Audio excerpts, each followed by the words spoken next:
그 여기에서 들리는 것보다 이게 어떻게 천장으로 가는지 이쪽으로 가는지 저쪽에서 스피커 효과가 있더라고요. 증폭돼서 들립니다. 그래서 그냥 무슨 얘기하고 있나 뭐 이렇게 듣고 있으면 어제는 대학반 강의를 하면서 그 김경직 교수님이 그 화엄사상 중에 그 사법계, 이법계, 사법계, 이사무예, 사사무예 그런 것들 들어보셨나요? 들어보셨어요? 아니 거기까지 갈 필요는 없는데 이법계라는 것은 우리가 말하는 색이고요. 사법계는 어떤 물질적 대상이죠. 색입니다. 그 이는 공이고 사는 색이 되겠죠. 우리 반야심경 그래서 사사무예를 설명을 하시면서 그 집의 비유를 들더라고요. 하나의 집이 있으려면 밑에 초석도 있어야 되고 대들보도 있어야 되고 석가래도 있어야 되고 기와도 있어야 되고 여러 가지가 다 있어요. 못 하나 만약에 못이 제자리에 가서 박혀 있지 않으면 그 집은 무너질 수밖에 없을 겁니다. 기와장 하나가 잘못 덮여 있으면 물이 될 것이고 또 사사로운 것 하나하나 기둥 하나가 틀어지면 집이 틀어질 것이고 그 석가래 하나 하나도 다 그 자리에 있을 때 집이 완성되죠. 그래서 그 대들보라고 해서 내가 이 집에서 가장 중요한 부분이야라고 우겨서 못 하나를 없인거리거나 너는 별로 가치도 없어 라고 생각을 하게 된다면 그 집은 온전한 집이 될 수 없을 것입니다. 오히려 쉽게 무너지거나 집이 완성되지 않을 것입니다. 근데 그 자리에 그 위치에 맞게 석가래며 못이며 거기에 정확하게 박혀 있을 때 그 가치는 평등하죠. 가치는 평등합니다. 왜냐하면 이 세계를 이루고 있는 집이라는 한 세계를 이루고 있는 똑같은 역할을 하게 됩니다. 대들보는 대들보로서의 역할을 하게 되고 못은 못으로서의 역할을 하게 됩니다. 그러나 우리 사회에서는 사실은 우리 사회에서 나는 기업주니까 온갖 특혜를 받아야 되고 너는 노동자니까 어떻게 저 별로 가치 없어 팔이면 목숨 날리듯이 이렇게 해도 돼. 그래서 그냥 함부로 해고를 시키거나 그런 것을 막는 게 법으로 막는 게 노동상법이고 그렇지 않습니까? 그래서 그것을 사회 전체적으로 그 사회라는 집을 유지시키려고 그래서 한 사람의 노동자가 노동자의 자리에서 정확히 일을 하고 또 기업주는 열심히 사업부상 잘 해가지고 또 노동자들에게 정당한 대우가 보상이 갈 수 있도록 하면 그것이 사사무예죠. 그러니까 다 똑같이 그냥 기업적으로 똑같이 평등하다는 것이 아니라 완전 획일적으로 평등하다는 것이 아니라 각자의 자리에서 각자의 위치에서 그 가치를 존중받는다라는 거죠. 그것이 평등인 것입니다. 그래서 사사모해가 됐을 때 물론 그런 물질적 세계에서 사사모해라는 것은 평등의 가치를 실현한다는 거죠. 요즘에는 하다못해 이제 동물학대 그거까지 금지시키고 심지어 개나 고양이 같은 그런 반려동물의 권위까지 보호하는 그런 범죄이 생기지 않습니다. 그리고 또 동물을 함부로 학대하면 그것 역시 처벌을 받죠. 모든 생명의 가치가 존중받는 사회. 기업주라고 해서 대통령이라고 해서 생명이 두 개는 아니죠. 하나의 생명이 비둘기라고 해가지고 그 생명의 가치가 반으로 떨어지는 건 아니죠. 똑같이 존중돼야 되고 아주 이 세계를 이루는 존귀한 그런 존재입니다. 이제 그렇게 바라보는 것이 사사무예죠. 관념적으로 평등을 관념적으로 이법계 물론 이사모해 해가지고 이와 사가 무해하다, 걸림이 없다. 혹은 관념적으로 세상을 판단하고 또 어떤 가치를 실현하고 하고 하는 거는 오히려 뭐 쉬울 수도 있겠습니다. 그러나 그 사사무에 우리가 그 세상을 구성하는 모든 것들이 그 무해하게 되는 것들, 장애가 없는 것들, 그렇게 되기는 참 어렵지만 또 우리가 어떤 마음을 갖느냐에 따라서 충분히 실현할 수 있겠다. 그것을 배우는 것이 불교가 아닌가 그런 생각을 좀 했습니다. 어제 강의를 그 옆방에서 엿들으면서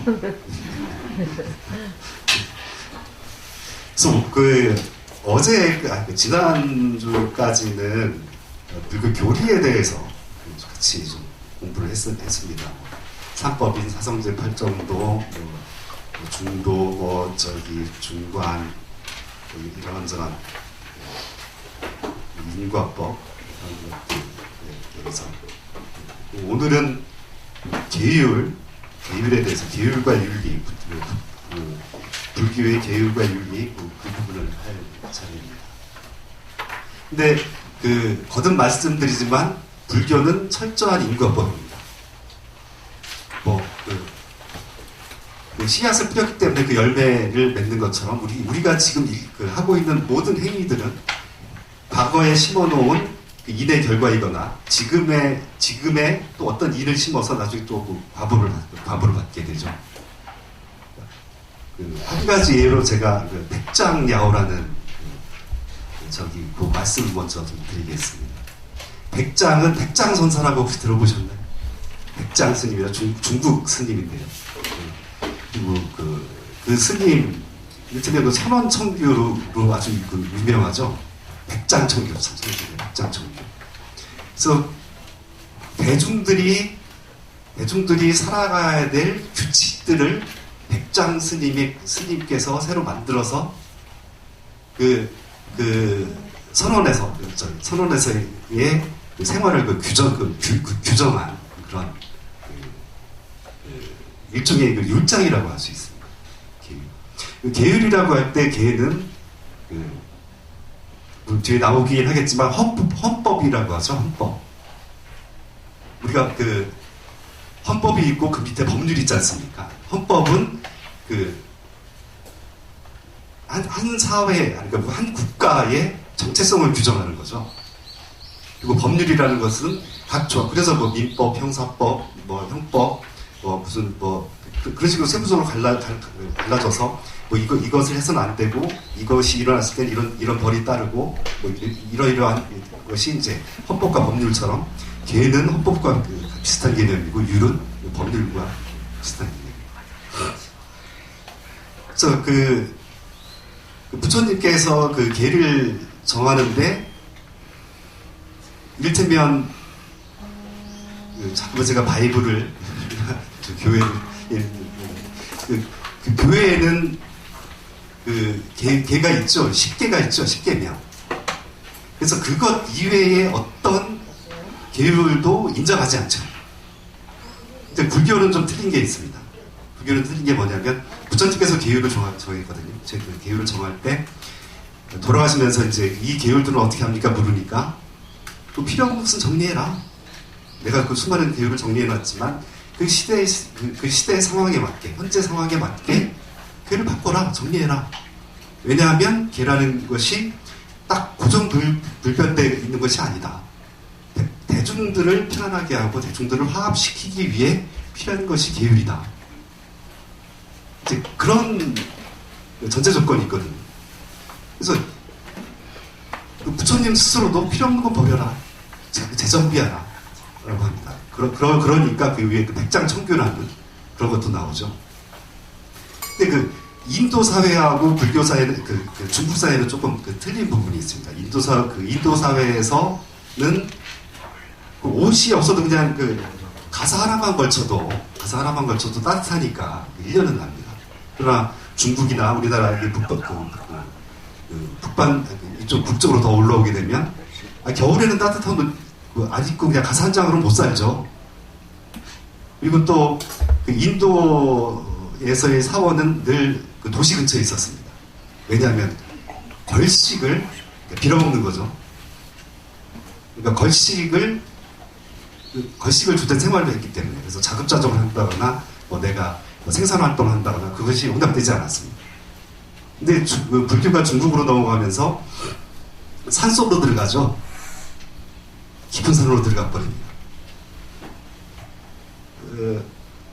그러니까 이제 그 중국의 문화라는 게 그 당시에 가장 유행했던 것, 뭐 물론 유교도 있었지만 그 대중들 사이에서 그 민중들 사이에서 제일 유행했던 사상이 그 도가 사상이죠. 도교. 그거였습니다. 우리가 그 칠성 신앙인이 하는 것들이 다 도교에서 나옵니다.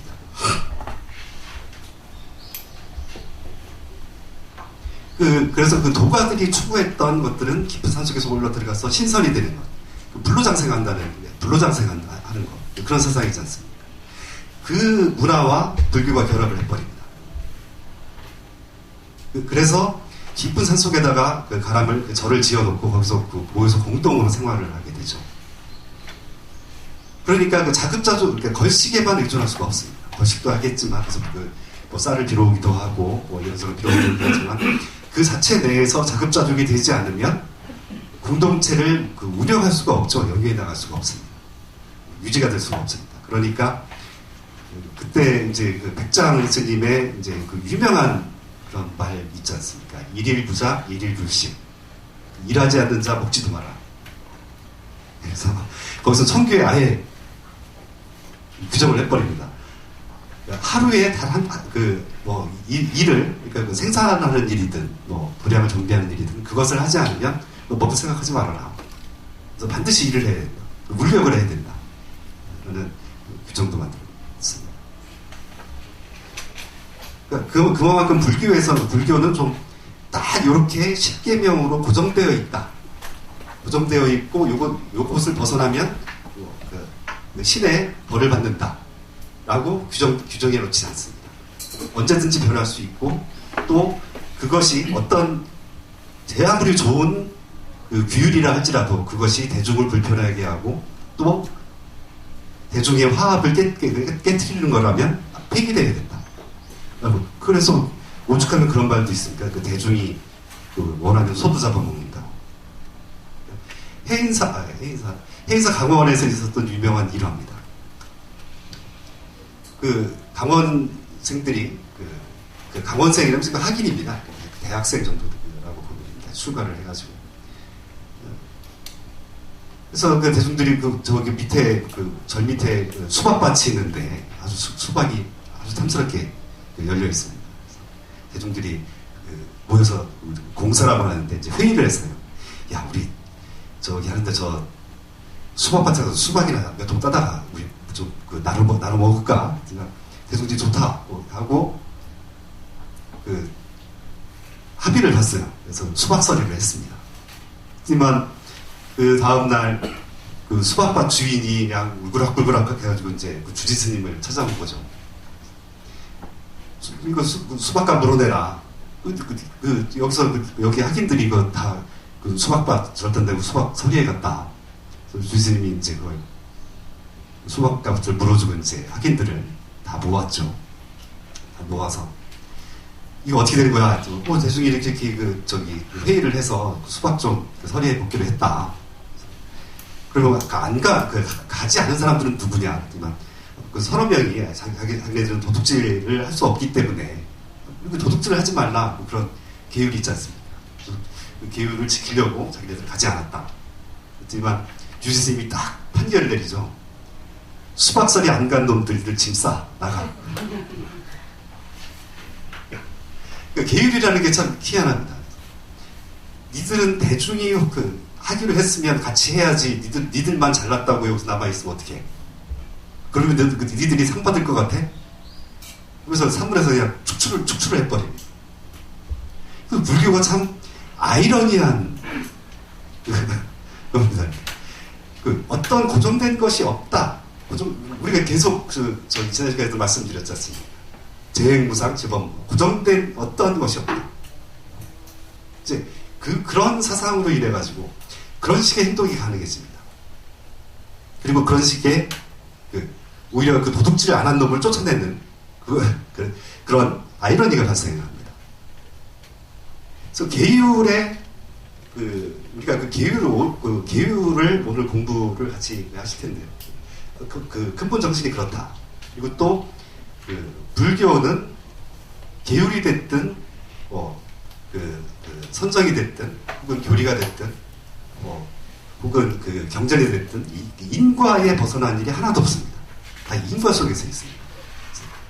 그래서 백장 스님의 백장야호라는 걸 말씀드리려고 했던 것은 이런 그런 것을 염두에 두고 한번 들어주시기 바랍니다.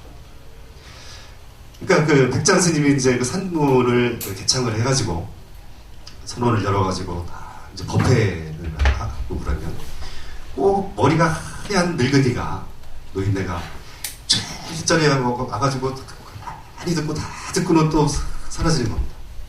그때마다 계속 그래서 한 번은 백장 스님이 노인을 불렀죠. 그래서 저 노인장은 누구시길래 이렇게 아주 고매하게 생기신 분이 머리가 하얗게 되신 분이 이렇게 해서 법문을 듣고 이렇게 하느냐. 정말 노인이 얘기해줘. 나는 가섭불 때에 우리가 과거 칠불이라고 얘기하죠. 연등불, 가섭불, 그래서 부처님이 석가모니 부처님 한 분만 계시는 게 아니라 여러 분 계시죠. 가섭불 시기에 수행자였는데 어떤 한 학인이 와서 나한테 물었습니다. 그 학인이 어떤 질문을 했냐면, 그러니까 장로급은 됐겠죠. 그러니까 어쨌든 지도자의 위치에 있기 때문에 학인들을 가르치고 그러는 수행자였죠. 그래서 학인이 와서 물었습니다. 큰 수행을 하는 이도 인과에 떨어지는가? 라고 딱 물었습니다. 큰 수행을 한다는 것은 부처가 되기 위해서 모든 중생을 부재하기 위해서 큰 수행을 하는 큰 수행을 한다는 것은 또 어떻게 보면 내 자신의 안위가 아니라 내 혼자만의 안위가 아니라 전 중생들의 안위를 위해서 수행하는 일이라고 말할 수도 있겠죠. 또 인과에 떨어지는가? 그러니까 인과는 다 아시죠. 그러니까 노인이 대답을 했습니다. 불락인과 떨어지지 않는다. 그랬더니만 그 뒤에 이제 바로 이제 이 노인이 여우의 몸을 받아버립니다. 축생도에 떨어진 거죠. 수많은 시간 동안 산속에서 여우의 몸을 받아가지고 있다가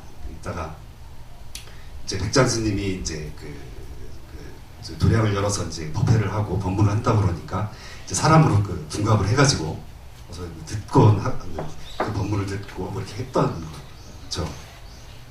하지만 백장 스님이 노인에게 다시 한번 묻습니다. 그러면 똑같은 질문을 나에게도 해보십시오. 그러니까 여우가 야호는 들려오라는 뜻이죠. 들야자에다가 여우자. 그래서 백장야호. 그래서 여우 노인이 백장 스님께 또 묻습니다. 큰 수행을 하는 이는 인과에 떨어지는가? 백장 스님이 어떻게 대답했냐면요. 불매인과라. 매자는 어두울 매자입니다. 날일자에다가 아닐자 쓰는 거 있죠. 불매인과라. 이거는 뭐냐면 인과에 어둡지 않다 라는 거거든요. 인과에 어둡지 않다. 인과를 분명하게 알고 있다. 그러니까 여우는 떨어질 낙자를 썼죠. 떨어지지 않는다. 인과에 매이지 않는다. 인과를 벗어나 있다. 큰 수행을 하는 것 라고 대답을 해서 여우의 몸을 받았는데 백장 스님은 불매인과라고 합니다. 인과에 어둡지 않을 뿐이다. 인과에 어둡지 않을 뿐만 아니라 인과 속에 있을 뿐이다. 깨달음도 인과 속에 있는 거고 내가 잘못을 했으면 벌을 받는 것도 인과 속에서 있을 뿐이다. 거기에 어둡지 않다. 라고 하는 게 백장 스님의 가르침이었습니다. 하지만 여우가 그 말을 듣는 즉시 여우의 몸을 버려버립니다. 이거는 많이 과장되거나 그런 이야기도 있겠지만 그만큼 인과를 분명히 아는 것들, 그것이 사실은 불교에 대한 공부다. 이것을 말씀드리려고. 말씀드렸습니다.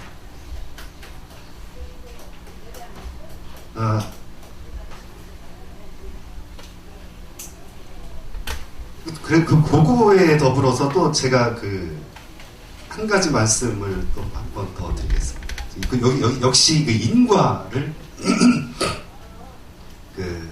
설명하기 위해서, 해석하기 위해서 하는 말씀입니다. 부처님 당시에 수많은 악행을 저지른 비구의 무리들이 있었죠.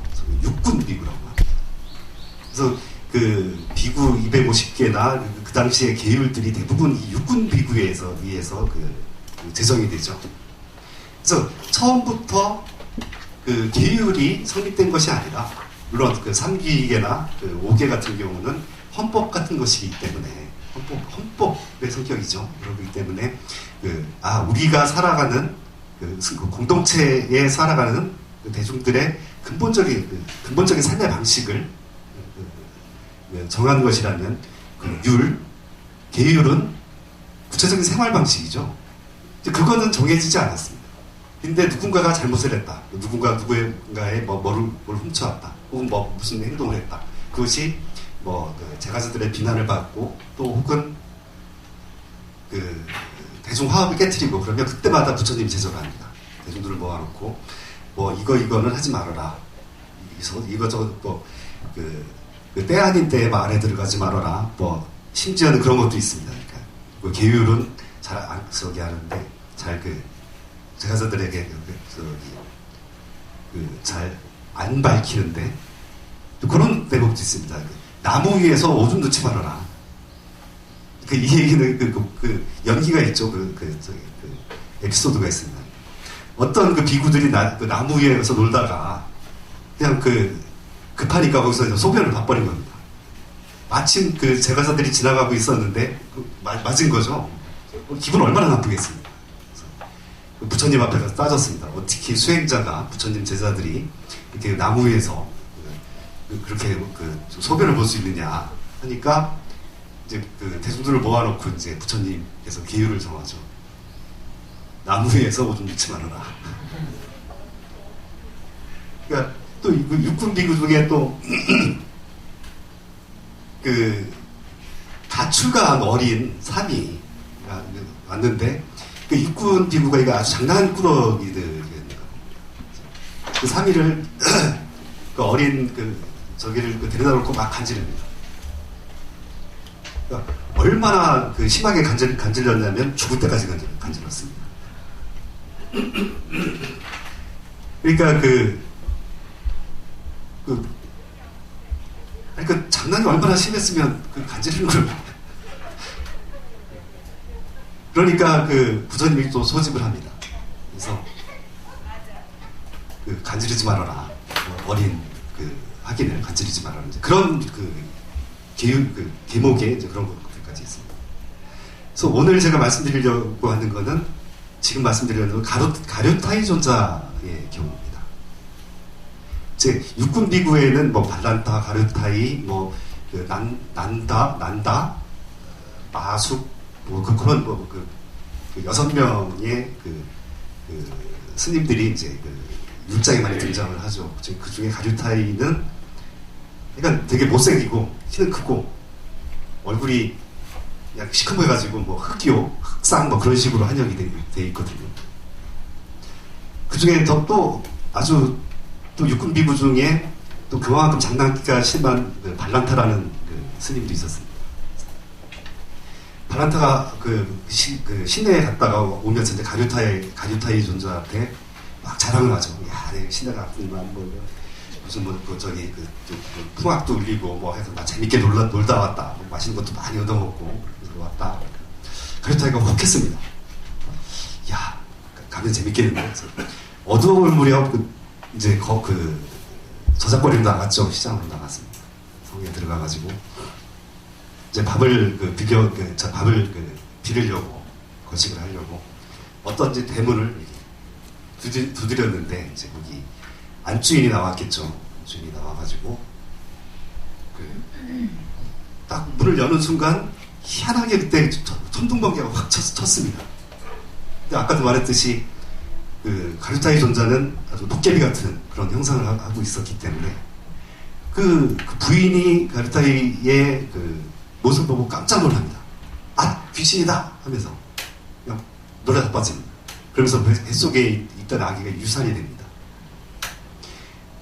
그래서 그 가르타이 존자는 심지어는 자기를 까마귀가 싫다고 그냥 활로 까마귀를 막 쏴 죽이고 해가지고 그냥 까마귀 시체가 나들고 그때마다 부처님은 이제 계율을 정하죠. 함부로 까마귀라든가 그런 짐승을 쏴 죽이지 말아라. 그런 계율을 쓰요. 근데 가르타이 존자는 이제 그런 부처님의 지적이라든가 설법을 듣고 그것들을 솔직히 시인하고 대중 앞에 참여하고 그래서 아라한이 됩니다. 아라한이 됐는데 딱 되고 나니까 내가 얼마나 이 세상을 오염시켰나, 이 도시를 오염시켰나. 자기가 서원을 세웁니다. 천집을 제도하리라. 그래서 하다가 제일 마지막 집에 이제 하나가 남았는데 어떤 도둑 두목과 간통하는 그런 아녀자를 본 겁니다. 그래서 거기 가서 이제 설법을 하고 이제 그런데 이 집을 마저 제도해야겠구나 라고 했는데 가르타이 존자가 거기서 도둑 두목한테 목이 잘리죠. 목이 잘려버립니다. 그래서 부처님이나 오셔가지고 시신을 수습하면서 대중들이 묻죠. 가르타이는 무슨 죄가 있길래 아란이 되어서도 이런 과보를 받습니까? 라고 하니까 부처님께서 말씀하시죠. 때 아닌 때에 마을에 들어갔기 때문이다 라고 말씀을 하십니다. 그러니까 처음에 부인을 놀라게 해서 낙태를 시킨, 유산을 시킨 그런 과보를 받는 거다. 그러기 때문에 목이 잘린 거다. 그래서 죽음 당했다. 그래서 아까 불매. 만약에 불락인과라면 아라한이 된 큰 성자는 과보 받지 말아야 되죠. 과보에서 벗어나 있죠. 불락이라면. 그러면 불매라면 어떻게 될까요? 그 과보를 기꺼이 받는 거죠. 내가 이러이러한 죄를 지었기 때문에 이 과보를 받는 것은 당연한 거다.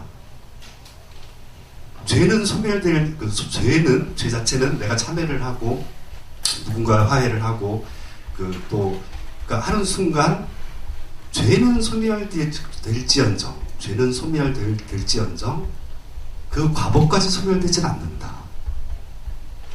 그 과보까지를 피하지 않고 그 과보를 피하지 않고 불락하지 않고 기꺼이 받는 것, 그 인과의 철저한 것, 인과를 분명히 알고 그것을 받아들이는 것, 그것이 아라한이다 라는 얘기죠.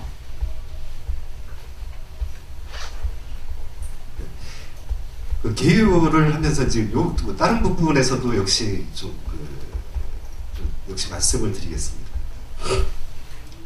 제다발다의 경우를 한 번 더 예를 들죠. 제다발다는 부처님의 사촌 동생이죠. 왕족입니다.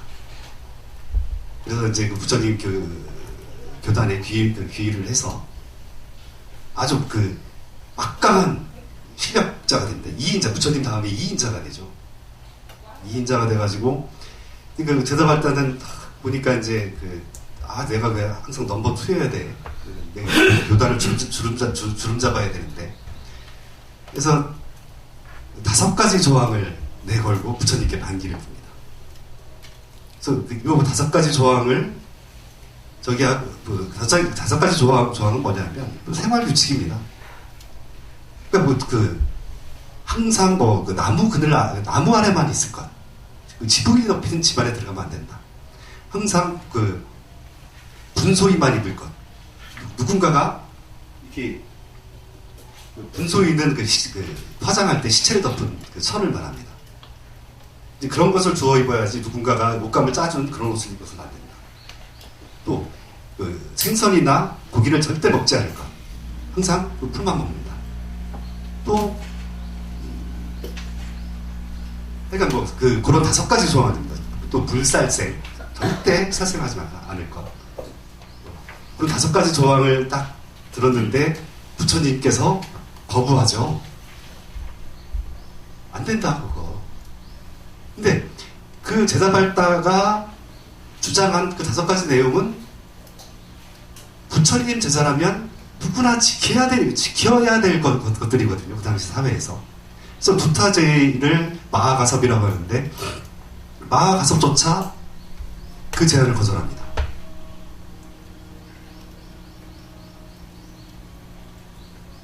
왜 거절을 했을까요? 그거는 정말 지켜야 되고 정말 그렇게 살아야만 그 수행자로서의 그 본연의 삶을 사는 건데 왜 부처님께서는 안 돼 하고 거부를 했을까요?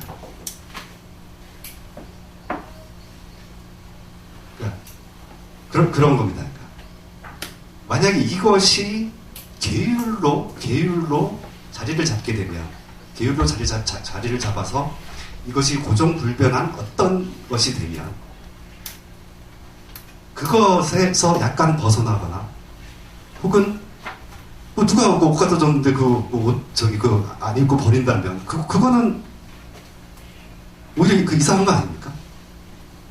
남의 선물을 버린다는. 그래서 만약에 옷을 받거나 누군가 갖다 준 옷을 내가 받아서 입거나 한다면 그것은 계율을 어기는 것이 되죠.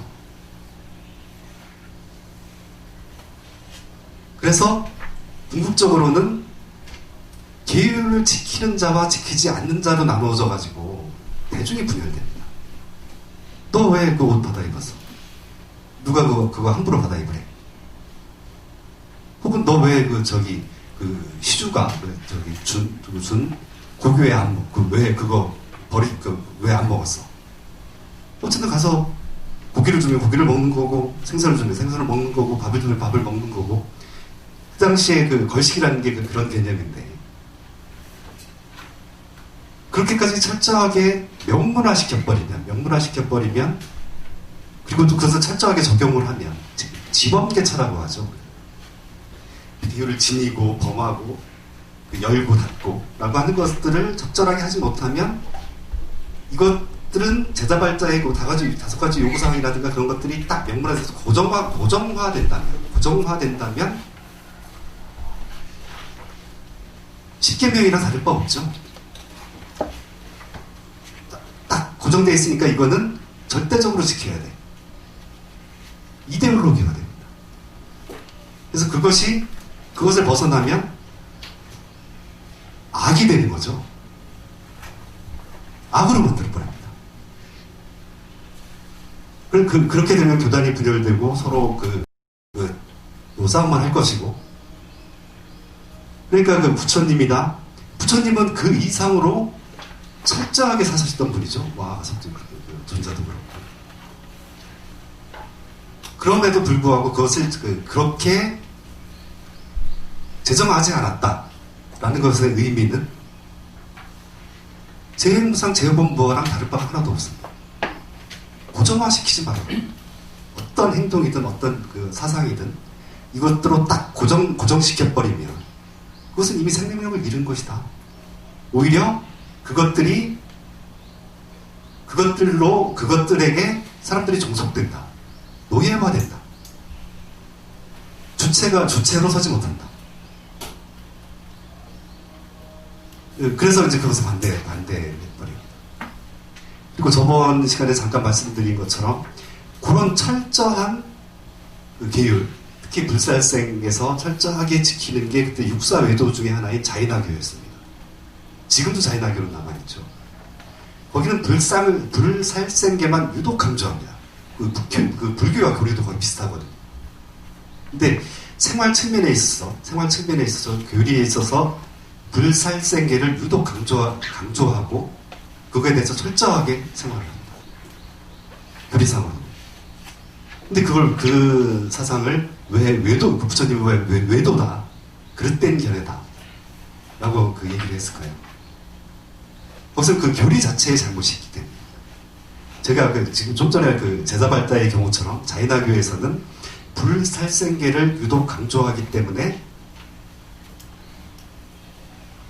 농업에 종사를 안 합니다. 지난 시간에 말씀드렸죠? 기억나시죠? 왜 농사를 짓다 보면 벌레도 잡아 죽여야 되고, 뭐, 땅속을 파다가 지렁이도 죽일 경우도 있고, 그러니까, 자이나교에서는 농업을 꺼려 합니다. 생산활동을 꺼려 하고, 대부분 상업에 종사. 상업에 종사하면, 어쨌든 죽일 일은 별로 없지 않습니까? 그래서 상업에 종사를 하는 것까지는 괜찮다. 받아들일 수 있는데, 문제는 그 이후에 발생합니다. 야, 너 농사 짓고 살생하면서 살면서 되겠니? 그리고 좀, 너는 좀, 수행자의 자세가 아니지 않니? 차별을 두죠.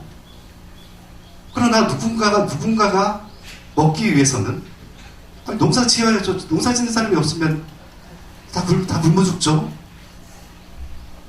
그런데 자기는 불살생계를 지키기 위해서 장사를 하고 상업을 하면서 다른 걸 차별을 하고 무시를 하죠. 이들은 수행 제대로 못하는 거야. 니들은 지옥도에 떨어질 거야. 나는 살생하지 않기 때문에 나는 청정하고 나는 고결한 삶을 살고 있어. 라고 내버립니다. 계율이라는 것들도 우리가 헌법이라든가 뭐 그런 법률을 공부할 때는 딱 정해져 있고 그걸 딱딱하죠. 재미없죠. 헌법을 재미있게 읽는 사람이 있으니까. 법률을 갖다가 그냥 고시 합격하려고 공부하는 거지. 그걸 소설책 읽듯이 재미있게 읽지는 않지 않습니까? 그래서 어떠한 것이 계율이 됐든 뭐가 됐든 교리가 됐든 고정되어 있다.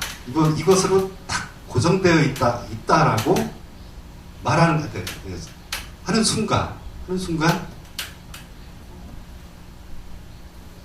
그거는 부처님 법으로부터 진리로부터 천리만리로부터 떨어진다. 그래서 금강경에도 그게 있습니다.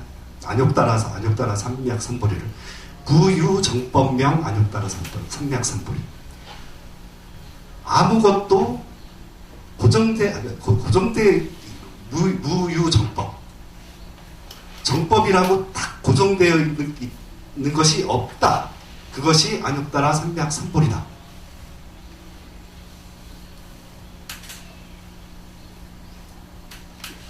그러니까 부처님이 말씀하신 84,000 대장경 역시도 고정되어 있는 것이 아니다. 안욕따라 삼맥삼보리는 이것은 이것이고 이것이다라고 딱 고정시켜서 있는 것이 아니다. 오히려 정해지지 않는 것이 안욕따라 삼맥삼보리다. 이 세상에는 어떤 것도 고정되어 있다. 정해지지 않았다라는 것이 안욕따라 삼맥삼보리다.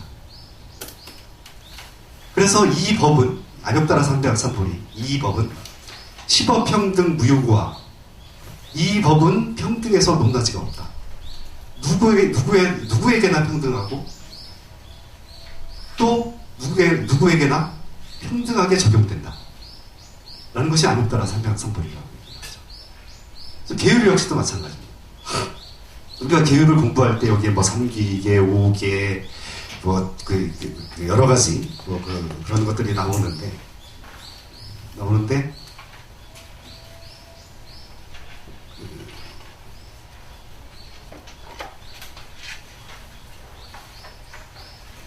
역시 나오는데 여기에 근본 핵심의 문제는 그거 정해진 것이 없다. 고정되어 있지 않다. 어떤 상에 우리가 금경에서 아상이상 중생상 수자상이라고 하는데 상에 매어 있지 않다.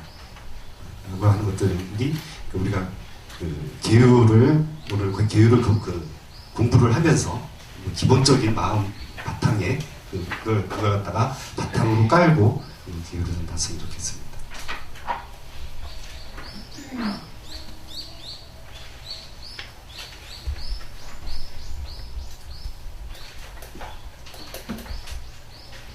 예, 책 118조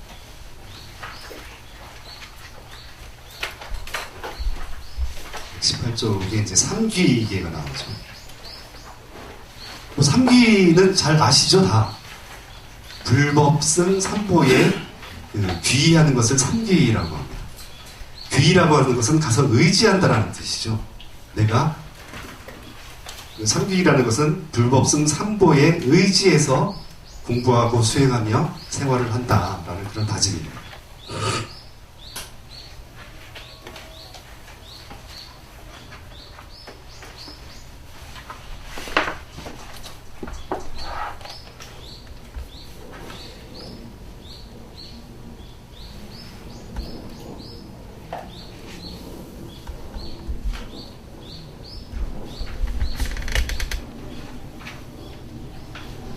요 부분은 잠깐 시간이 그 일이긴 한데 잠시 좀 쉬었다가 삼비계 5개 등을 쭉 이어나가도록 하겠습니다. 5분만 쉬겠습니다. 공부하면 역시 재미없습니다. 그 책에 있는 내용들은 뭐 한번 쭉 읽어보시고 제가 그냥 이것이 불교를 이해해서 불교를 이해하는데 계율의 의미도 이렇게 받아들이거나 혹은 계율을 통해서 또 불교의 한 측면을 볼 수 있겠죠. 그런 것들 한번 살펴보겠습니다. 삼귀의계는 뭐 간단히 불법승 삼보에 귀의한다는 거죠. 불은 부처님이고 법은 부처님의 가르침이죠. 그리고 그 승은 공동체를 많이 얘기합니다. 그래서 여기서 뭐 승가 공동체, 승가 뭐 스님들 뭐를 얘기하고 있지만 저는 스님들만 해당되는 것이 아니라 우리가 불자로서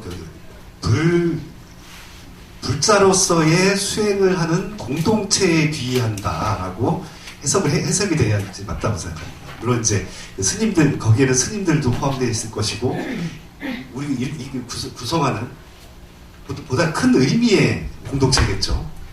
근데 왜냐하면 우리는 혼자 살아가는 것이 아니기 때문에 공동체의 정신 혹은 공동체 속에서 뭔가를 실현할 수밖에 없죠. 만약에 우리가 보시를 한다, 뭐를 베풀고 뭐 선행을 하고 뭐 누구를 도와준다, 기부를 한다라고 하는 것은 그 공동체의 공동체의 이념이와 내가 맞기 때문이죠. 그러니까 부처님과 뭐 법은 부처님은 뭐 일체 많은 거 다 부처님이라고 하긴 하지만 부처님 당시에는 부처님이라는 분이 계셨지만 지금은 물론 대승에서는 다 오롯이 모든 중생이 본성을 지니고 있다라고 얘기를 하지만 불과 법은 당장 지금 내 피부로 느낄 수가 있나요? 없죠.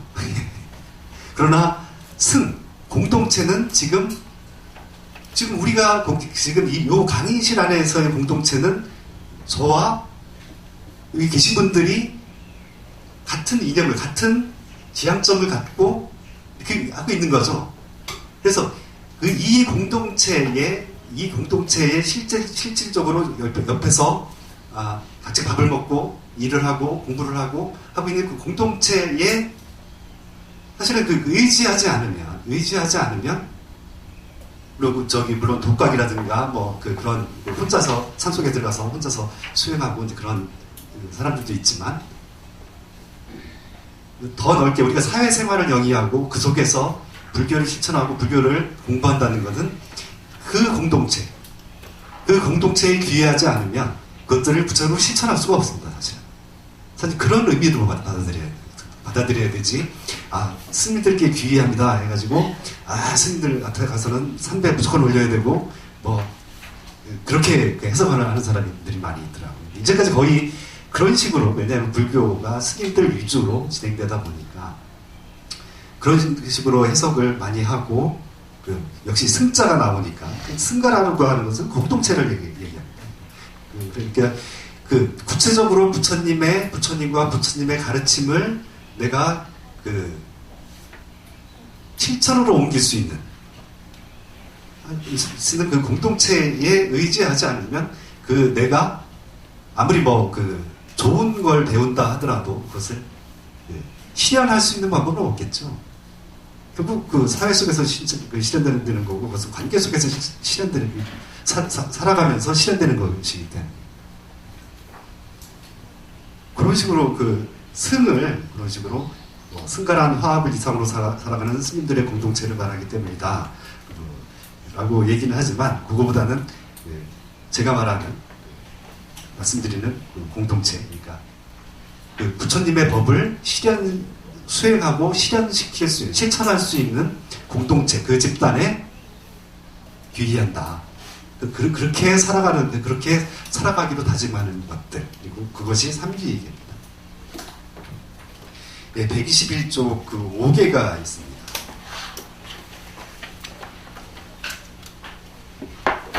다섯 가지 계율이죠. 불자로서 지켜야 될, 그러니까 삼귀계를 했다면, 그것은 삼보에 그 귀의를 했다면, 그러면 최소한 다섯 가지는 지켜야 된다.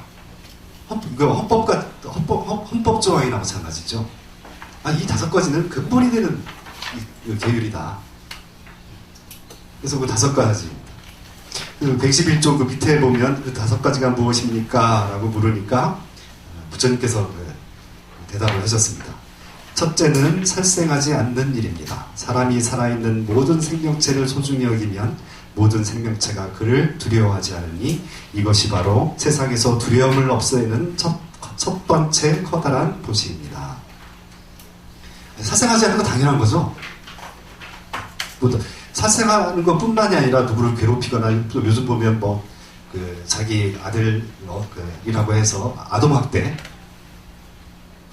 계속 어제도 뉴스에도 나오고 그러던데, 자기 자식이라고 해서 그것을 마치 마음대로 하는 것처럼, 마음대로 해도 되는 것처럼 때리고, 어디에 가둬서, 하고. 그러면 그 아이는, 자기는 늘 그 두려움에서 벗어날 길이 없죠. 엄마만 보기만 해도 두렵고, 그러면 거기에서 파생된 두려움이, 혹시나 놀이터에서도 내가 즐겁게 놀고 있는데, 또 그와 비슷한 어른이 지나가고 그러면, 혹시 저 사람이 와서 나 때리지 않을까? 라고 하는 그런 두려움에서 떨고 있겠죠. 그래서 살생하지 않고 자비심을 내는 것들, 모든 생명을 사랑하는 일들. 그것이 첫 번째 계율이죠. 불살생계. 죽이지 말고 자비를 베풀어라. 사랑하라. 모든 생명들을 다 사랑하라. 라고 하는 것이. 그래서 여기서 세상에서 두려움을 없애는 첫 번째 커다란 도시입니다. 라고 했을 때, 사실은 우리는 만약에 내가 만약에 여기서 부산을 간다 그러면 우리는 그 방법을 알고 있습니다. 가는 길에서 두려울 일이 별로 없죠. 저기 가서 저 터미널 가서 버스 타면, 고속버스 타면 부산으로 갈 수 있다. 또 혹은 저기 가서 광명역 가서 KTX를 타면 빨리 부산에 간다. 라고 해서 내가 알고 있으면 두려울 것이 없습니다. 그러나 내가 아무것도 모르는 상태에서 너 부산까지 한번 가봐. 라고 하면 어떻겠습니까? 두렵겠죠? 어떻게 가야 되지? 가는 길에 또 혹시 무슨 일이 또 일어나지 않나? 걸어가야 되나? 자전거 타고 가야 되나?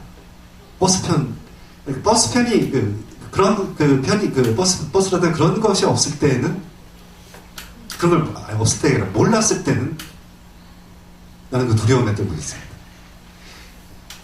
또 내가 어디 어떤 직장을 가거나, 또 혹은 다른 데로 이동을 하거나, 또 두려움 반 설렘 반이라고 그러잖아요. 걱정이 되고 그렇습니다. 어떤 사람을 만날 때도 혹시 저 사람이 나를 만나자고 하는데 혹시 사기꾼 아니야? 도둑놈 아니야?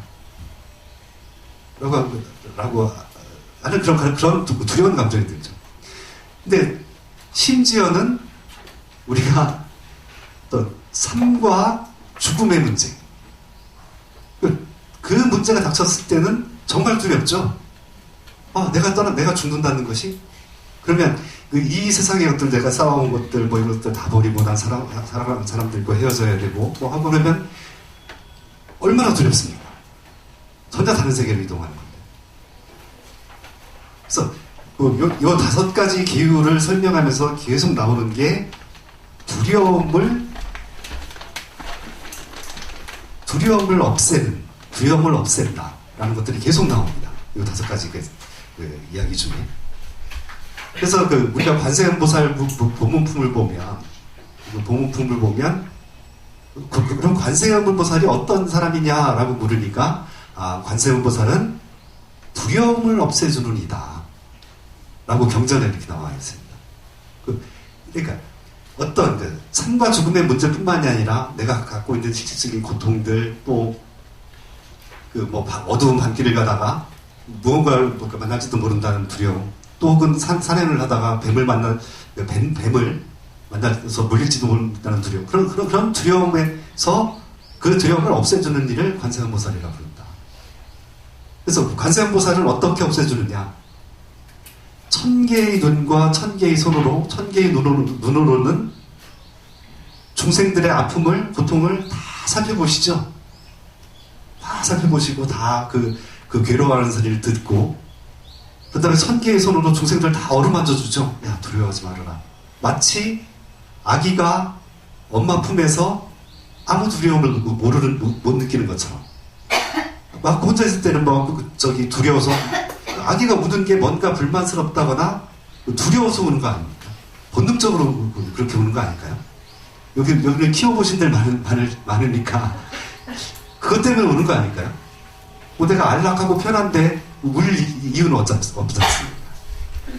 그래서 배가 고프든 혹은 혼자 남겨져 있다라는 무엇이든 막 아기는 두려운데, 그래서 막 울다가 엄마가 들어와서 아기를 딱 안으면 아기는 더 크게 우나요? 그럼 딱 끝이 나요. 두려움을 없애준 거죠.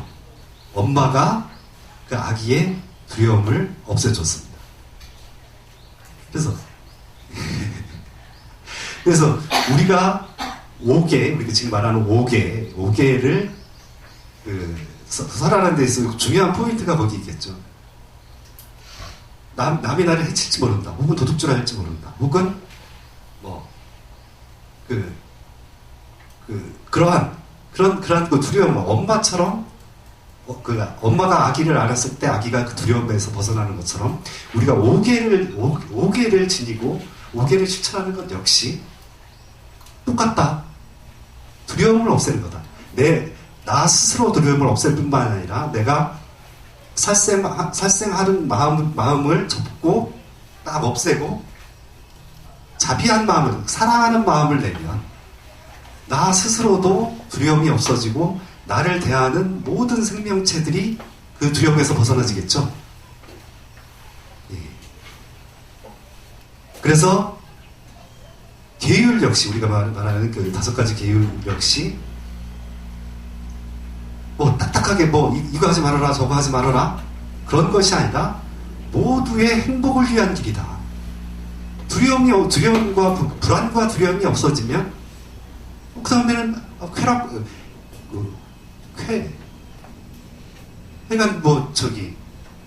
쾌락이라고 표현하기는 즐거움만 남으면 즐거움이 올 거 아니에요. 하나 마음이 평온한 상태가 오지 않을까요? 올 거 아닙니까?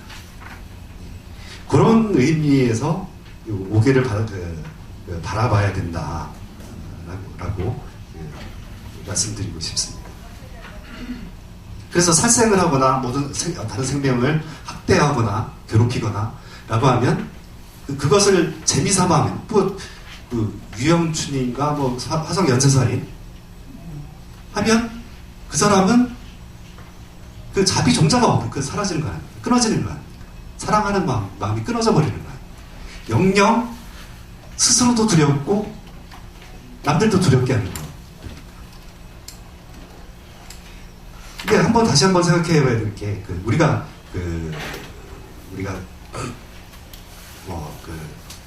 계정의 그 사막이라고 하죠. 계율과 선정과 지혜를 사막이라고 하고, 거기에 반대되는 것이 탐심치입니다.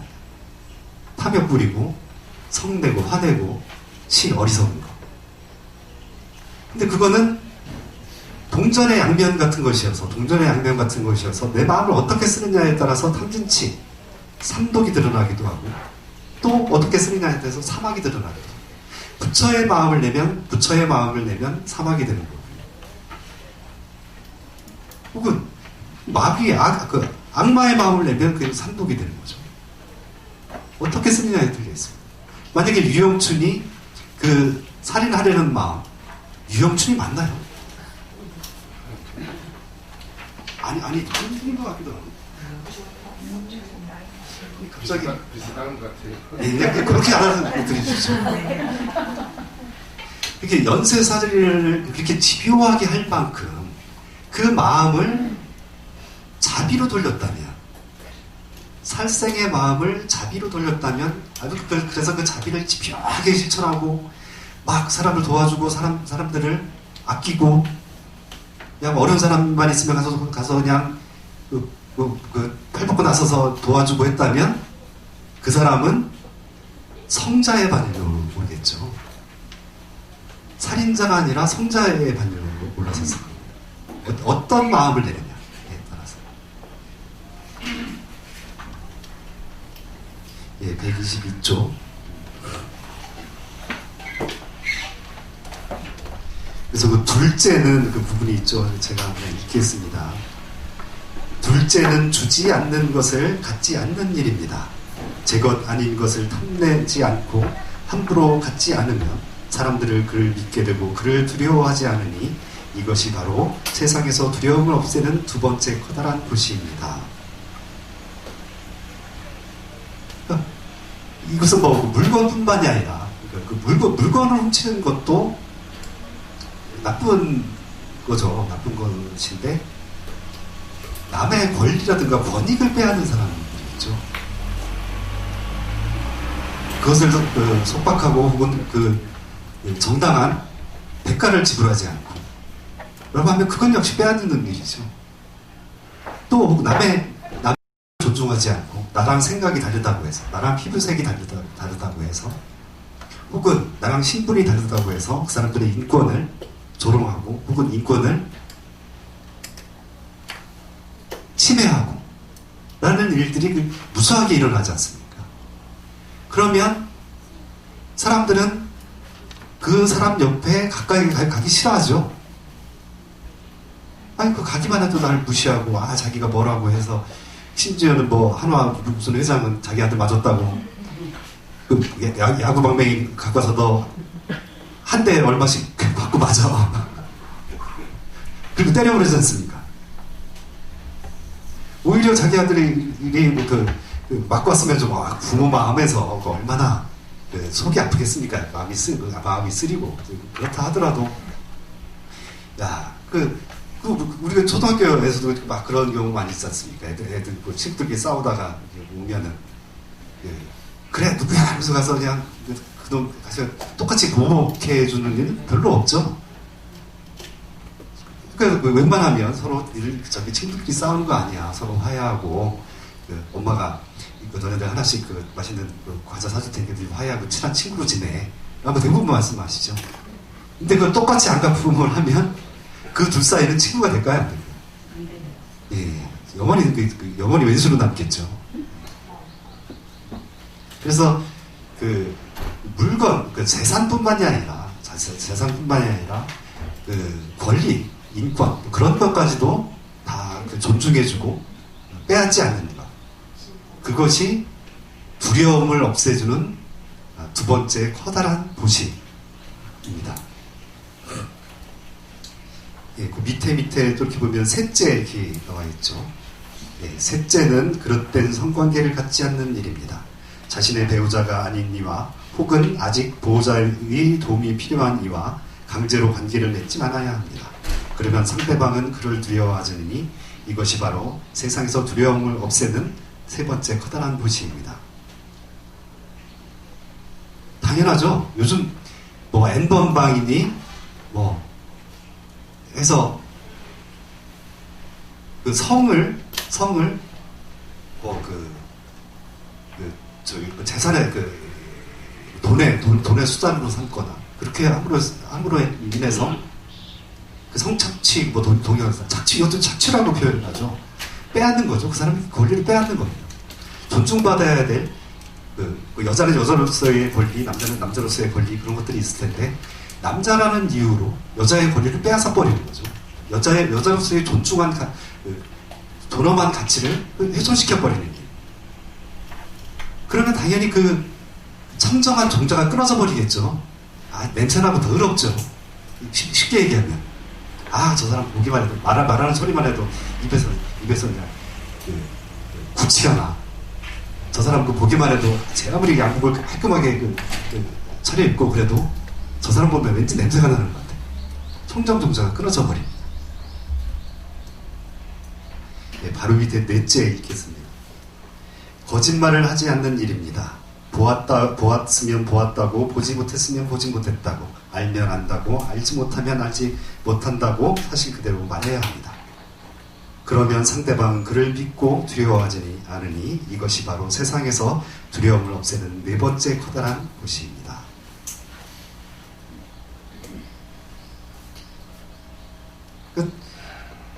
너무 당연한 말이죠. 우리가 우리가 팔정도에서 정어라고 했을 때 정확한 말, 바른 말을 해야 된다는 것은 사실은 거짓말해서는 안 된다는 겁니다. 속이는 말, 혹은 과장된 말, 왜곡된 말을 해서는 안 된다는 거죠. 또 상대방의 말을 정확하게 들어야 된다. 그리고 그 들은 말을 그대로 이해를 해야 된다. 그래서 그 절에 있다 보면 이건 말들이 많습니다.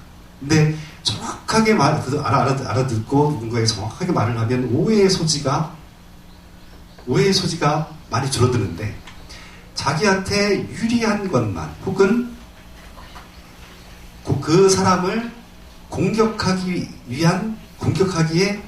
편한 것들만 내가 편집해서 누군가에게 전달을 해서 그것을 이간질시키거나 그래서 화합을 깨뜨려버립니다.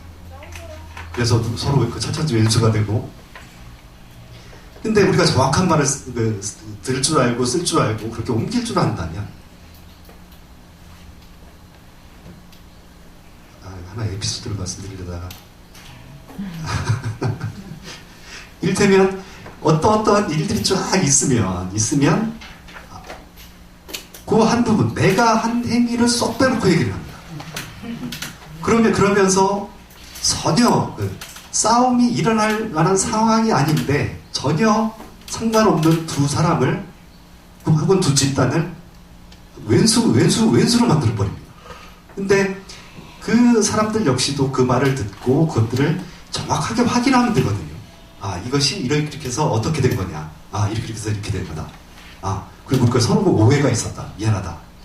그렇게 하면 되는데 희한하게 딱 그렇게 말을 듣는 순간 나는 거기에 딱 고정시켜버립니다. 그러니까 거짓으로 가식으로 거짓으로 고정되어 버렸다는 거죠. 진실을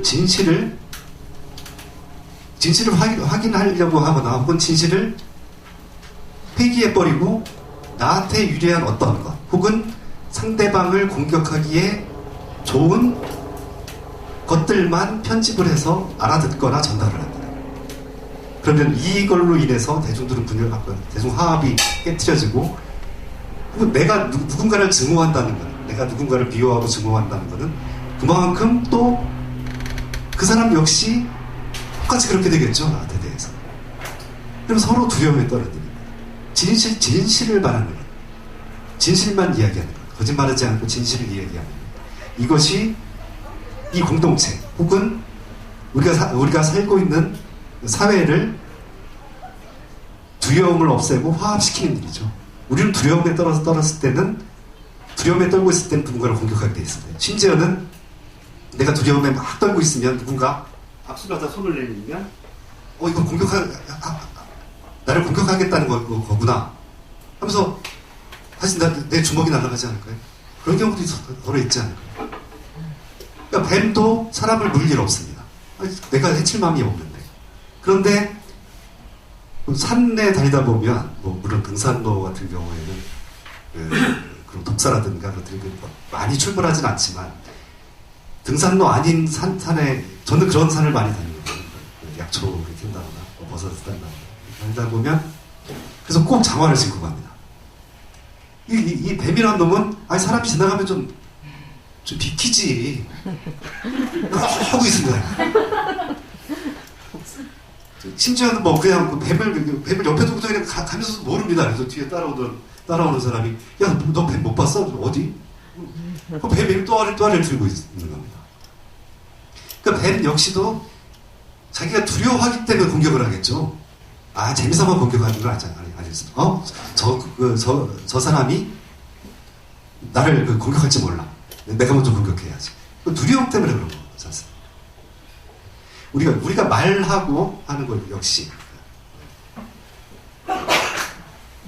그런 것 역시도 내가 먼저 사랑하는 마음, 또 진실한 마음, 그것을 내었을 때 나뿐만이 아니라 상대방 역시도 그 두려움에서 벗어난다. 두려움이 없어진다. 그리고 5개에서 얘기하고 있는 예, 123조 다섯째는 술에 취하지 않는 일입니다. 정신을 흐리게 하는 것을 즐기지 않아야 합니다. 그러면 상대방은 그를 믿고 두려워하지 않으니 이것이 바로 세상에서 두려움을 없애는 다섯 번째 커다란 보시입니다. 이것 술에 취하지 말라는 얘기는 정신을 흐리게 하는 그러니까 이를테면 내가 마약이라든가 뭐 그런 거 같이 그러니까 애들 옛날에는 불량 청소년이라고 해서 그냥 어디 빈집 가가지고 산에 가서 부탄 불고 그랬잖아요. 본드 같은 거 그런 거 하지 말아라. 왜냐하면 일시적인 쾌락들 우리도 술을 마시면 얼마나 해롱해롱 기분이 좋습니다. 그리고 또 그렇게 또 그런 거 그리고 기분이 좋아지니까 사람들이 화해하고 그럴 적에는 우리 가서 소주 한잔 하자 하면서 톡 터놓고 얘기를 하면서 그러면서 이제 같이 음식들 좋은 안주 먹으면서 화해하고 또 우리 앞으로 재밌게 살자 그런 긍정적인 측면도 있죠. 그렇지만 거기에만 의지해서 살아가려는 사람들이 있습니다. 일시적인 쾌락, 즐거움, 또 내 정신을 혼미게 하는 거니까 이 세상을 냉철하게 볼 수 있는 눈을 만약에 내가 괴로움에 처해 있다고 해서 만약에 술을 먹고 정신 혼미해지겠다 그러면 잠시 동안 그 괴로움에서 벗어날 수는 있지만 그 괴로움을 해결하는 근본적으로 해결하는 그 지혜는 사라지겠죠. 오히려 거기에 계속 의존하다 보면 알코올 중독자 돼가지고 정신병동 가야 될지도 모르고 혹은 폐가망신하고 정말 그래서 노숙자로 전락할 수도 있고요. 그래서 내 정신을 항상 맑게 유지하는 것. 즉 그것이 이제 술에 취하지 않는 일이다. 항상 정신을 맑게 하고 항상 집중하고 있는 것. 그래서 그런 것들을 외부적인 약물, 마약, 술 그런 것에 의지하지 말아라. 그것이 두려움을 없애는 다섯 번째 커다란 보시이다. 예, 그래서 5개 그래서 나머지는 쭉 좀 읽어보시고요. 125조 중간 단락 보면 제가 읽겠습니다. 일반적으로 불자가 지켜야 하는 규범을 계율이라고 말한다. 하지만 계와 율은 그 성격이 다르다. 계는 바른 삶을 살아가겠다는 자발적인 다짐이요 좋은 습관을 들이는 것을 말하는 반면 율은 공동체의 질서를 위해 서로 지키기로 약속한 조항이다. 이 부분들 한번 계율의 의미를 이 부분 읽어보면서 한번 또 생각을 해주시기 바랍니다.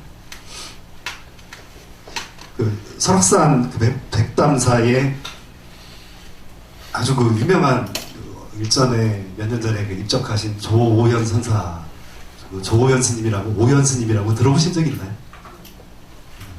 워낙 저기 해서, 그래서 그 설악산 당신은 그 설악산 주인이다 해가지고 해서 또 이분이 아주 저기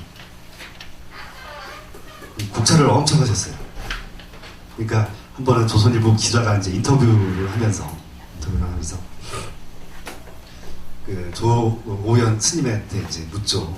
이제 스님은 계율에 불음주계 술 마시지 말아라 하는 거 있는데 스님은 그렇게 많이 잡수면 쓰겠습니까? 모르니까 오연 스님이 그렇게 대답을 하시죠. 야, 나는 술을 한 잔 먹으면 기분이 좋아져가지고 나는 그 좋은 말을 하고 좋은 말만 하고 아주 좋아서 그 사람들한테도 칭찬하는 말 하고 그리고 또 화합하는 말 하고 그래서 그렇게 하는 건데 이거는 좋은 보약 먹은 거지.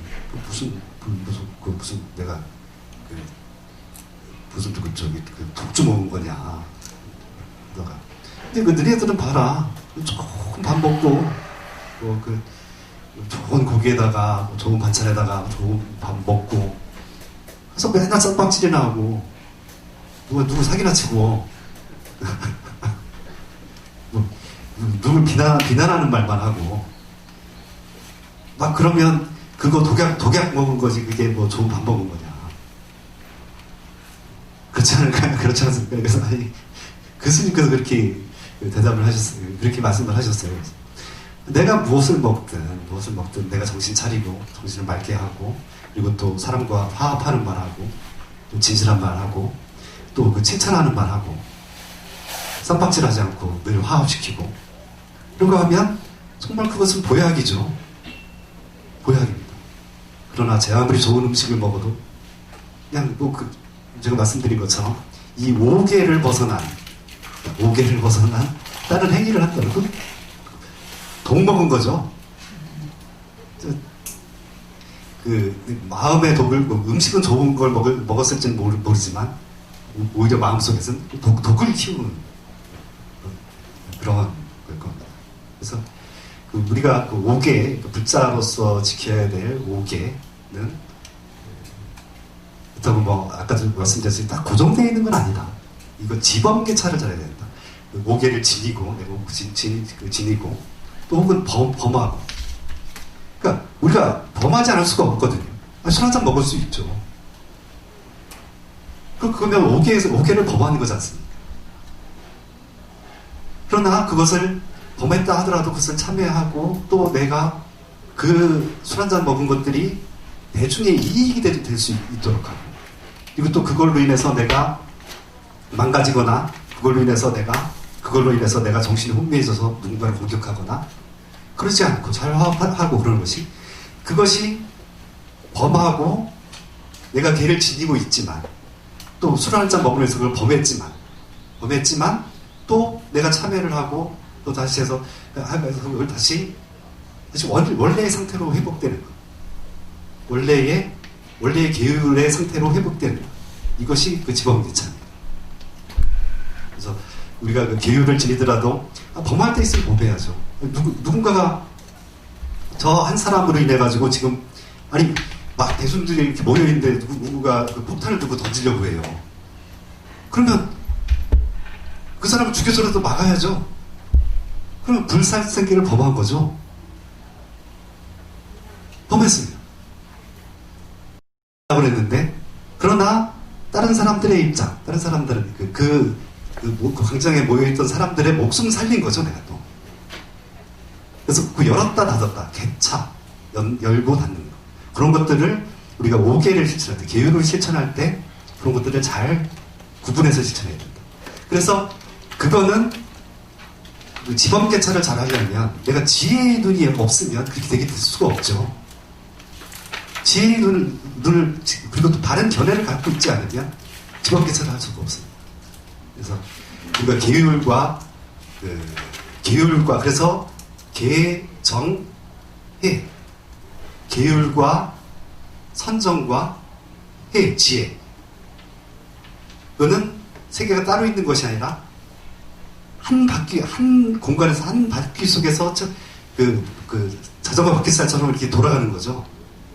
그래서 계정의 사막이 따로 있는 것이 아니라 계를 잘 지키면 선정은 저절로 따라오게 돼 있죠. 내가 사랑하는 마음을 내고 정신이 항상 맑고 또 거짓말하지 않고 진실된 말을 하고 라고 하면 선정은 자연스럽게 따라올 수밖에 없고 거기에서 지혜는 저절로 나오겠죠. 아 그래 내가 사랑하는 마음을 내니까 저 사람이 그 두려움이 없어지는구나. 그러면 사랑하는 마음이 어떤 마음입니까? 그리고 사랑하는 것, 그 사랑을 실천하는 건 어떤 것일까? 라고 생각을 하다 보면 지혜는 저절로 증득될 것입니다. 그래서 우리가 지금 계율을 배우고 있으면 이걸 딱딱하게 생각하지 마시고 그냥 간단하게 세상살이의 두려움을 없애주는 것. 그것이 오개다. 마치 엄마가 아기를 안았을 때 아기가 울음을 뚝 그치는 것처럼 그 두려움을 없애주는 것이 오개다 라고 이해를 해주셨으면 좋겠습니다. 예, 126조 칠불 통계계.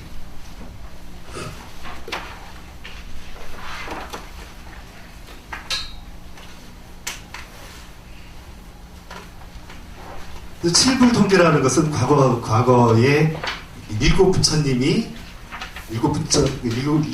부처님께서 모두 말씀하신 거다라는 그런 거죠. 그러니까 현재의 부처님이나 과거의 부처님이나 지금의 부처님이나 미래의 부처님이 다 같이 가르치고 있는 게 이제 칠불 통계입니다. 그래서 제약막자 중선 동행 자정기의 치제 불교. 모든 악을 짓지 말고 모든 선을 힘써 행하며 스스로 그 마음을 맑게 하라. 이것이 모든 부처님의 가르침이다. 악을 막고 선을 증장시키는 것. 그 지극히 당연한 얘기죠. 지극히 당연한 얘기입니다. 그래서 이거는 불교의 실천의 핵심이기도 하죠. 선을 행하는 것들. 그러나 제가 말했듯이 선이라고 해서 어떤 딱 확정된 고정된 그런 것이 있는 건 아닙니다. 원효 스님 말씀을 드렸죠. 선도 행하지 말아라. 어떻게 생각합니까? 선도 행하지 말아라. 그래서 내가 선을 행한다라고 하는 선을 행한다고 있는 그런 관념에 사로잡혀 있으면 그 선이 오히려 악으로 변해버리죠. 말씀드렸지 않습니까? 나는 100만 원어치 기부했는데 저거 10만 원어치 기부해놓고 그거 의시되고 있네. 별로 기부도 안 한 놈이 뭐 괜히 까불고 있어요. 만약에 선을 100만 원을 기부하고 아주 진짜 선을 행한 거죠. 근데 그 선의 기준으로다가 최소한 100만 원은 기부해야지 이게 선이지. 10만 원 기부해놓고 무슨 선을 행했다고 해. 라고 내가 그런 관념을 가지면 오히려 10만 원을 기부한 것도 선인데 그 선이 악이 돼버립니다. 그 순간 나도 100만 원을 기부한 나도 악으로 떨어져 버립니다.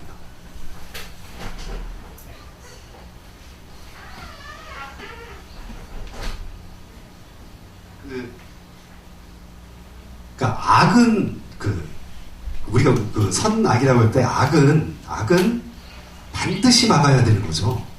반드시 막아야 됩니다. 누군가를 해치려고 하고 누군가를 뺏으려고 하고 도둑질하려고 하고 이간질하는 말 혹은 거짓말을 하고 그러면 그건 반드시 막아야죠. 반드시 하지 말아야 될 일들입니다. 그러나 선은 반드시 해야 될 것은 아닙니다. 그냥 해도 되고 안 해도 됩니다.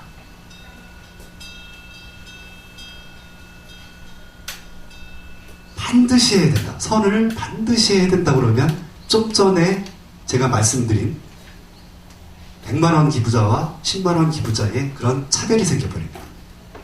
그래서 둘 다 악으로 떨어져 버립니다. 그래서 선은 고정되어 있다.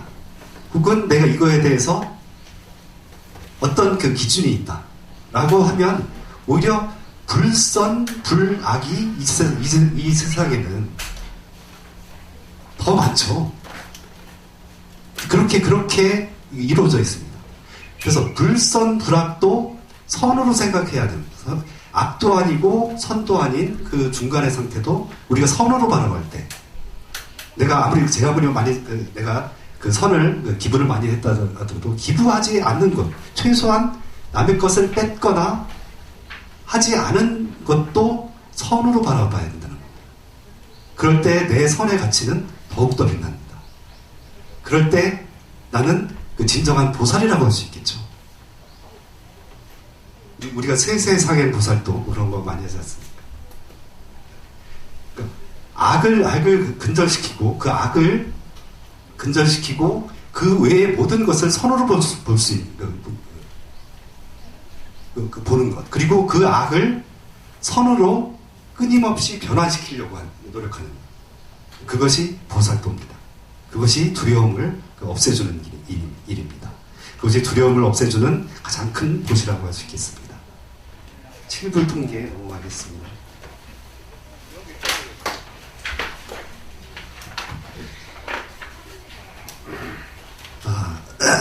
130조 참회라는 제목이 나오죠. 업장을 싣고 새로운 인생을 살다. 참회라는 것은 반성한다는 거죠. 참자는 앞으로 저지를 잘못을 막는다는 의미고, 회는 지나간 잘못을 반성하는 거죠.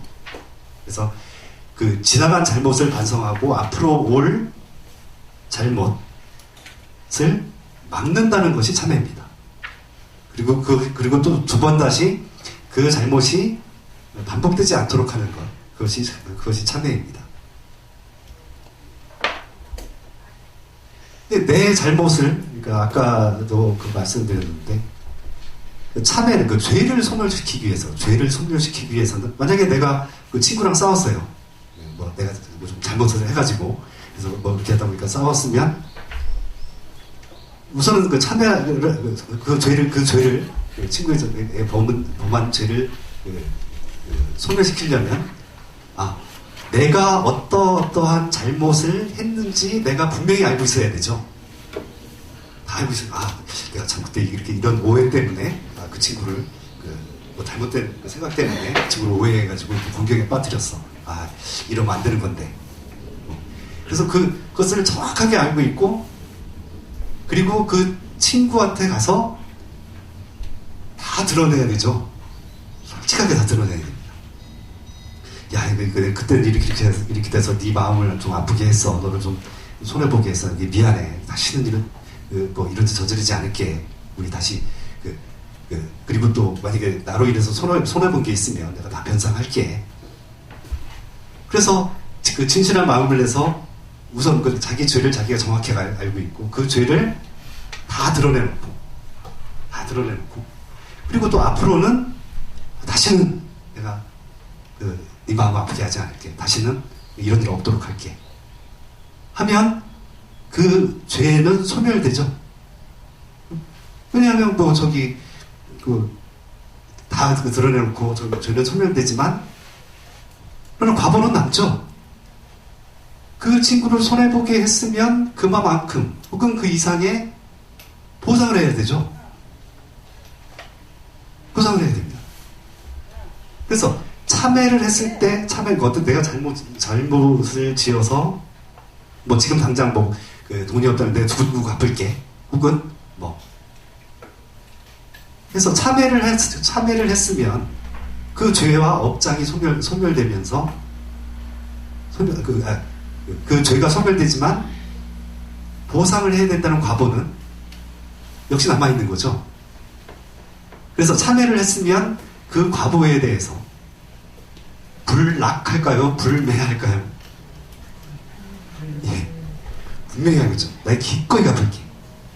만약에 내가 너를 아프게 했다면, 네가 하는 거, 네가 뭐 아무리 욕을 해도, 나 기꺼이 다 듣고, 네. 네, 그 벌을 달게 받을게. 라고 하는 게 그 불매죠. 근데 내가, 좀 잘못을 저질러놓고도 특별한 어떠한 사연 때문에 내가 큰 수행을 하는 사람이야. 아까도 말씀드렸듯이 그렇게 하고 해서 불락이라고 한다면, 떨어지지 않는다고 한다면, 불락, 인과에 떨어지지 않고 나는 비껴간다. 그 과보가 과보를 받지 않아도 된다. 라고 한다면 그 친구와 나는 비록 내가 차별을 했다 하더라도 다시 진정한 친구가 될 수 있을까요? 없겠죠. 예. 인과에 분명한 것, 인과를 냉철히 알고 그것을 있는 그대로 받아들이는 것. 사실은 이게 계율이고 또 부처님 공부입니다.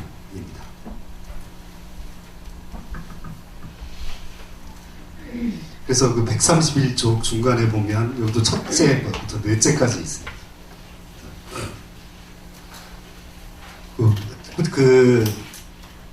제가 이것이 이제 제가 말씀드린 내용 그대로죠.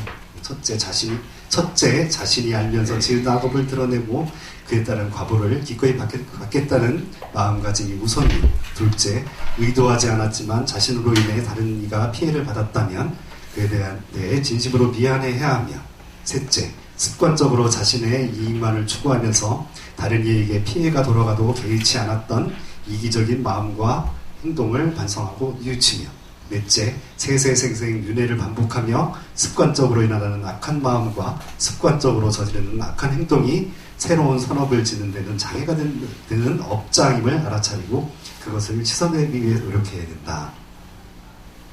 근데 사람은 누구나 잘못 저지르죠.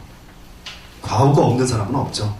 완벽한, 심지어는 부처님도, 부처님은 이 세상을 다 꿰뚫어 알고 천인사, 천상과 인간의 스승이고 세상에서 가장 존귀한 분이잖아요.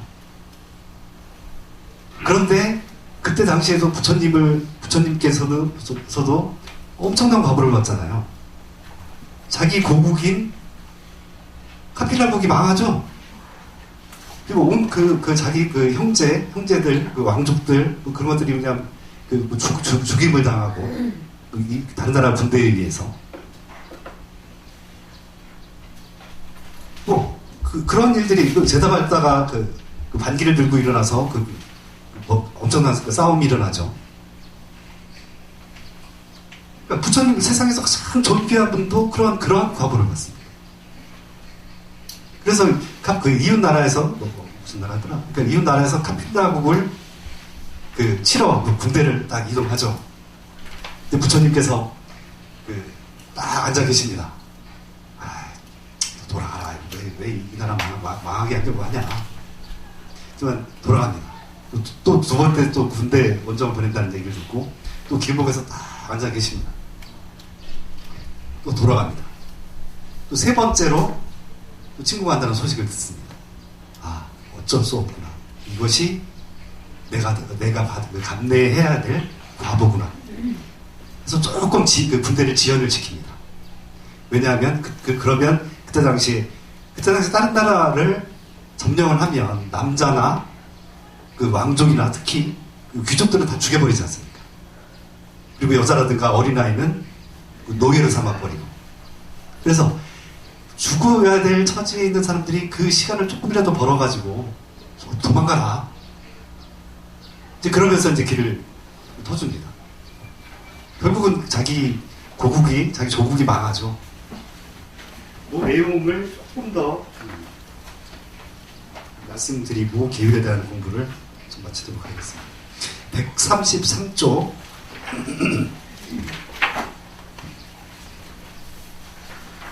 133쪽 중간입니다. 수많은 사람을 살해한 앙굴리말라의 경우에도 부처님을 만나 부처님의 말씀을 들은 뒤 자신이 무슨 짓을 했는지 똑똑히 알아차리고 그 악업의 과보를 제대로 인식했다.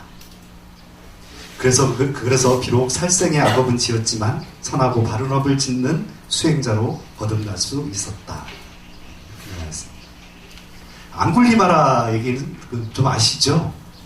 그래서 외도인 스승, 그 스승의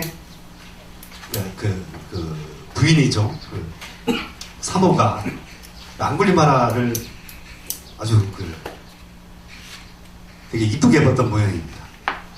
그래가지고 앙굴리마라를 꿰어내려고 이렇게 하니까 그 앙굴리마라의 스승, 외도 스승한테 이렇게 싹 꿰어가지고 그러면 그 진정한 해탈을 얻으려면, 구원을 얻으려면 어떻게 해야 되느냐 해서 네가 사람의 손가락을, 사람을 죽여서 손가락을 1000개인지 몇 개인지 하여간 그거를 만들어서 목걸이를 만들어라. 그래서 그것이 한 100개로 하죠. 1000원 넘어가니까 100명을 죽여서 그 손가락을 잘라서 목걸이를 만들면 너는 참다운 수행이 완성될 것이다 라고 가르치죠. 앙굴리마라가 사람들 다 죽여서 손가락을 잘라서 목에 걸고, 그리고 이제 마지막으로 딱 하는데 이제 부처님을 만났어요. 이제 저 사람만 죽이면 되겠구나. 근데 뛰어가서 부처님을 알려도 사실 부처님 가만히 있는 것 같은데 점점 멀어지고, 저 도무지 부처님을 죽이려야 죽일 수가 없는 거예요. 그러다가 부처님 모습이 너무 거룩하니까 앙굴리마라가 당신은 누구냐? 이렇게 소리내면서 그래서 부처님의 설법을 합니다. 그래서 앙굴리마라가 부처님 교단에 귀의를 하거든요. 그래서 아라한이 됩니다. 그런 다음에 그 아라한이 된 앙굴리마라는 어떻게 죽었는지 아십니까? 돌 맞았어요. 예, 저작거리에 나가서 돌 맞아 죽습니다. 죽은 사람들의 앙굴리마라가 살해한 그 가족들은 얼마나 분하고 원통하겠습니까? 물론 앙굴리마라가 고의적으로 했든 자기가 수행을 위해서 스승의 가르침을 쫓아서 그렇게 했든 얼마나 많은 그 분노와 그 억울함과, 그러니까 앙굴리마라도 밖에 나가면 난 맞아 죽는다는 거 알고 있을까요? 모르고 있었을까요? 분명히 가지고 아라한이 됐는데 모르고 있었겠습니까? 인과를 철저하게 하는데. 그리고 자기가 그런 과보를 받아야만 그 과보가 다 소멸된다. 그 업이 다 소멸된다는 것을 알고 있었겠죠. 그래서 부처님 역시 그러한 고난과 고통을 받습니다. 기꺼이 받습니다. 앙굴리마라 역시 자기가 살해한 죄값을 기꺼이 받습니다. 왜냐하면 불매인과이기 때문입니다. 불락인과라고 했으면 아라한도 되지도 않았을 뿐만이 아니라 그 아라한의 지위마저 박탈되겠죠. 다시 목매에 빠져들 것입니다. 저 악몽 같은 그런 윤회의 세계로 빠져들 것입니다. 불락이라고 했지만 오히려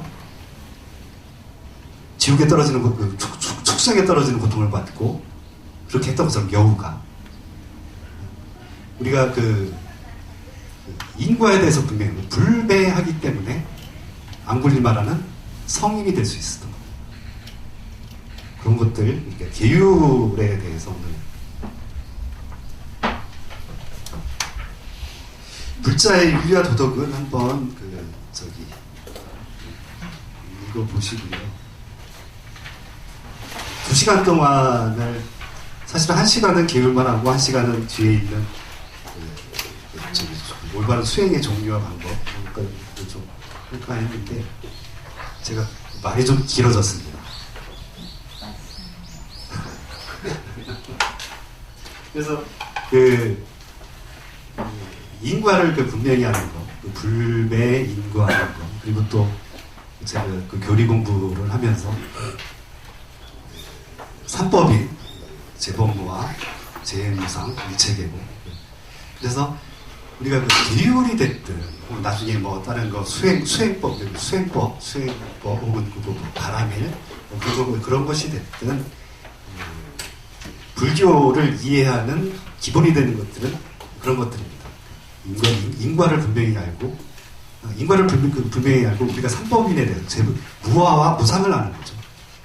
그것을 그 원칙 속에서 불교를 이해하고 신행생활을 하고 수행을 하면 우리도 반드시 아라한이 대해서 그 불매인과에서 정말 정각을 깨치는 정각에 도달하는, 혹은 이미 내 안에 오롯이 밝혀져 있는 불성을 바라보는 그런 날이 오지 않을까 생각합니다. 저도 역시 같이 여러분들과 공부해 나가겠습니다. 제 강의는 여기서 오늘 이제 이번 학기는 여기서 끝났습니다. 이제 그 부학장님과 공부를 하시게 될 테고요. 그리고 또 여기 인문방 공부가 끝났다고 해서 여기서 멈추지 마시고요. 대학반 또 다시 등록해서 대학반에 가면 또 더 전문적으로 혹은 깊이 들어가니까 그래서 공부하시고, 또 가끔 뭐 이런저런 저기 하겠지만 그 법회라든가 그거 할 때도 관심을 갖고 한 번쯤은 참석을 하셔가지고 이런 식으로 또 절이 돌아가고 있구나, 그런 것들이 같이 체득이 될 때 불교도 더 잘 이해할 수 있지 않을까 생각합니다. 그러면서 이제 또 여러 가지 취미 생활도 할 수 있고요. 합창반에 들어가서 합창도 할 수 있고, 또 봉사단에서 봉사도 할 수 있고, 또 이런 여러 가지 것들이 많이 있습니다. 그래서 남은 강의 부학장님과 같이 공부하시고요. 저는 또 수시로 뵙겠습니다. 예, 공양 많이들 드시고요. 수고하셨습니다. 지금까지 강의해 주신 지지스님께 큰 박수를 부탁드립니다.